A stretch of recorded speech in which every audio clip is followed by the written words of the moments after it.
in home kasi baka makahawak.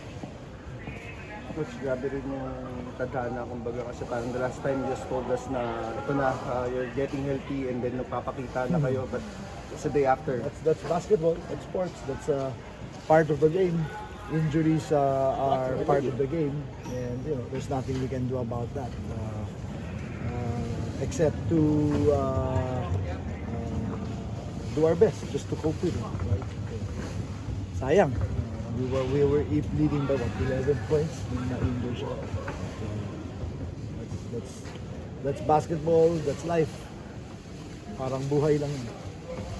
Coach, na-mention ni team manager Lastimosa that they'll be bringing a new import. So, kung na lang po yung magiging process of incorporating them to their style and being It's ready going for to be very difficult. Even if we can fly anyone in, which we don't know who that is now, the earliest they can come in is Sunday morning. It's going to battle jet lag, unfamiliarity, doesn't know what we're doing. So,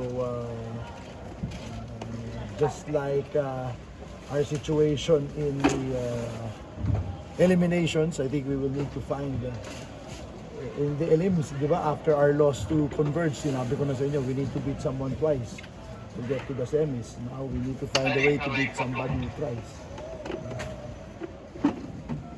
And that's just those are the cards we're dealt with. There's nothing we can do with that.